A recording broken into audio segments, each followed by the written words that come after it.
One thing I have to say, with the 5th Han Solo being added in the game, one thing that is obvious is that the memes we have been dreaming are finally coming to life. We have the full Power Ranger Han squad. We have all Hans on deck. Here's one that I came up with. The Han Bunch right here. Gotta make an intro of that somehow. And with the new Han Solos, we can finally solo the Sith raid, if you know what I mean. That's such a bad joke. But one thing that isn't quite clear just yet is what is the purpose of this brand new Chewbacca and this brand new Han Solo? Because I'm gonna outline a few things before we start the gameplay here, because I am not gonna lie, when first testing out these characters, it was pretty bad. I started off at 3 stars because, as you guys like to know, with marquee events, I like to see if characters have 3-star viability. Not going to make that video, just gonna tell you guys right now, if you're participating in the top end arena, 3 stars is not going to cut it. First reason to point out is Chewbacca. Now, one thing you know about with Chewbacca, his brand new Freedom Fighter special, it's all about how much health does he have, and the more health he has, the more damage he has, and it's not based off his physical damage stat. And the problem is, you need to get him to 7 stars to get him all the way to his base max protection of 26,000, because when at 3 stars, his max health for 3 stars is only 16,000. Which means that my damage output was so bad, even when modding him with a ton of health-based mods. Look, we have 5.88% health,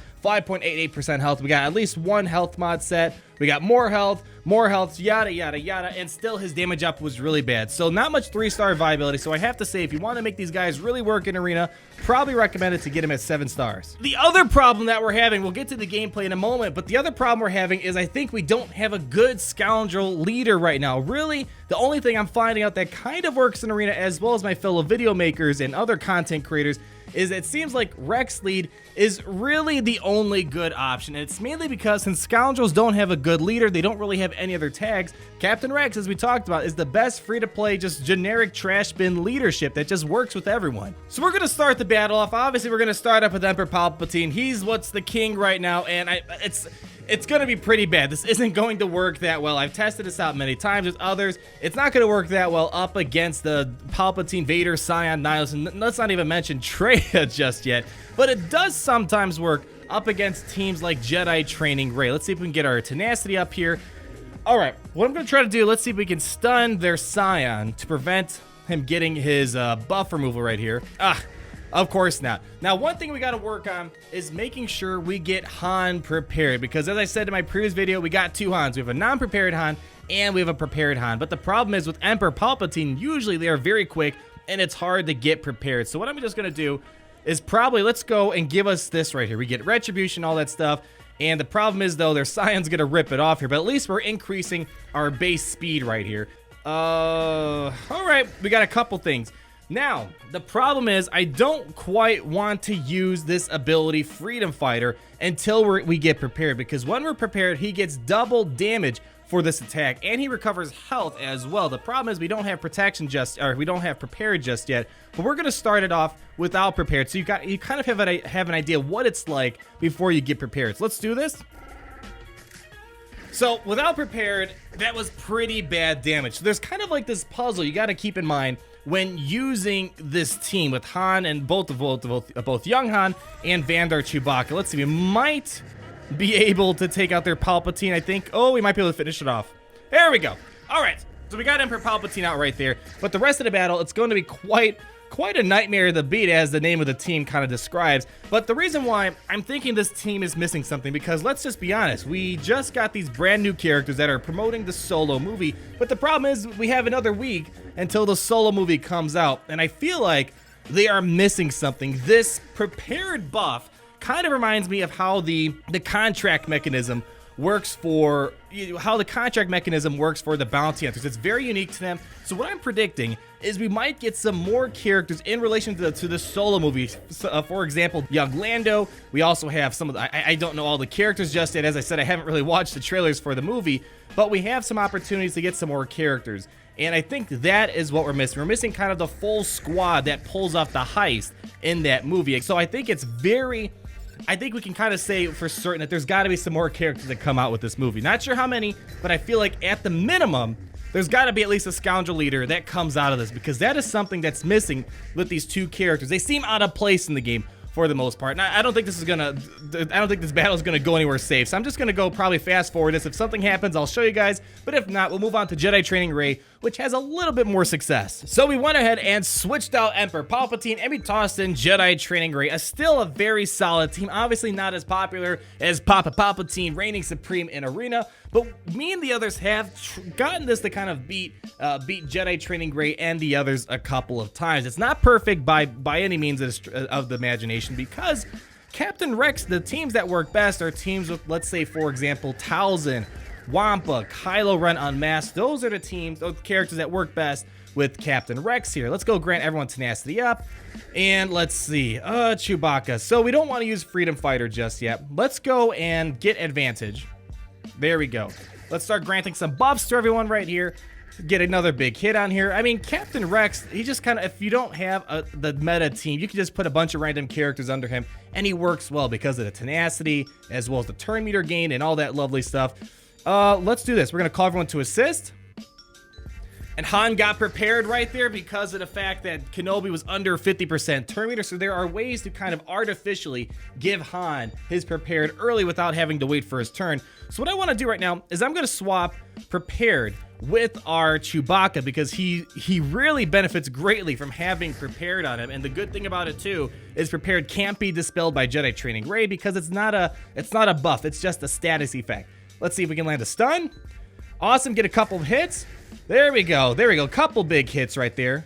All right, 4,900 damage. That's like the most I've ever seen Chewbacca's basic do here. We can't get prepared. We're above 50% turn meter on Kenobi. Let's give ourselves retribution, protection, and increase our base speed. Oh, and there goes Captain Rex. Well, here we go. Oh, we can't even use this ability because R2 has foresight, so we're just gonna have to wait. But one thing to keep in mind with prepared on Chewbacca and his Freedom Fighter ability, giving him offense up, to my knowledge, isn't going to make him do more damage. It's all about having more health on your Chewbacca. Come on, Kenobi, wake up. I need to come get you. There we go. Kenobi woke up here. Okay, so here we go. We're going to go and try to do this now. We have her prepared, which means that we should get 50% more health, deal more damage, essentially. So let's see what happens. I mean, if that was someone else, that could have been about 17,000 damage. That's kind of best case scenario. And for a tank, I guess that's pretty good. But again, when most of us read the kit originally, we were expecting like, I don't know, like 36,000 damage or so forth. And I think this might be game over. All right, what we're gonna do is we can't get to R2D2, so let's just do this. We're gonna use our basic. I'm saving the stun. But yeah, I think most of us were expecting, like especially myself, when first reading it, I was expecting some big damage out of this. But I guess when considering that enemy characters are kind of compressing that damage through their armor and defense, maybe that was a bit too unreasonable to expect. But I guess it's not too bad. That was about 22,000 damage with that ability. And there we go. Chewbacca revived our young Han Solo. So that does come in handy. And again, I think this is going to be more important down the road. We have to be getting new characters down the road, so this has to be more important with Chewbacca reviving allies, and that could be quite significant down the road. All right, let's speed this up a little bit. We have prepared. Let's see how much damage we can do on their BB-8. Let's slow it down so we get a nice little slow-mo here, and let's give protection to our young Han Solo. 12,000 damage a character. Again, that's about 25,000 damage right there, which isn't completely horrible. All right, let's do this. Let's increase our base speed. We don't have protection. BB-8 is over 50% turn meter. All right, we're going to have to speed this up because now we're kind of falling behind. Ugh. All right, let's land a stun on BB-8. Oh, come on. All right, let's not hit BB-8 just yet. Okay, we don't have prepared. Let's see. Who has less than 50% turn meter? It looks like Thrawn might be. Let's get prepared. Awesome. Grant us some buffs. And there goes Kenobi. He has bitten the dust. So, again, sometimes you can beat Jedi Training Rey, and it's by no means consistent. Let's see. Okay, let's do this. Let's just give it to our Raid Han Solo.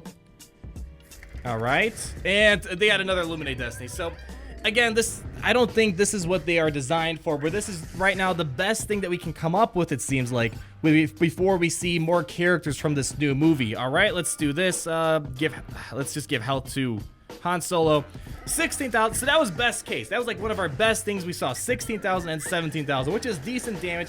But I think most of us were hoping that this would have done way more damage down the road. So let's just back out. Let's try a different battle. Pretty much it's just hit or miss if you're gonna get that Captain Rex team to work. The reason why I showed that team is because all of us independently, we started playing, then we kind of got in touch with one another, and we all kind of came to the same lineup with Captain Rex, and it seems to be the best thing right now. But you're not gonna see that mow over arena teams at the moment, especially with just these two characters.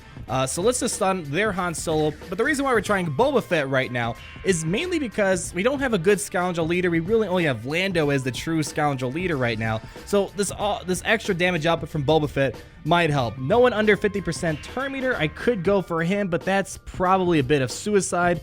You know what? Let's try it out. Let's see. I'm going to take a risk.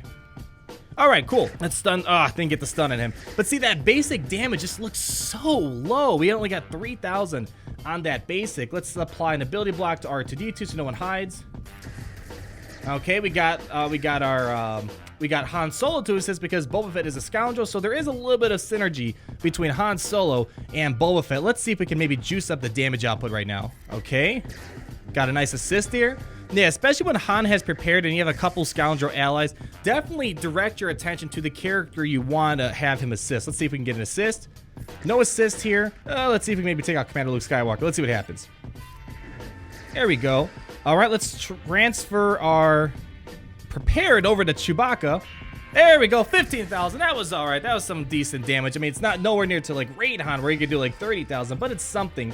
We're not going to remove that ability block. Let's work on their Commander Luke Skywalker. We have prepared. Let's see how much damage we can do up against their Commander Luke. All right, let's give the health regen to, we don't really need to give 21. All right, let's see. Okay, that was pretty good. That was decent. You have to get it set up where Chewbacca gets that prepared buff, because as I showed you in some earlier footage, without prepared, it's going to be pretty rough.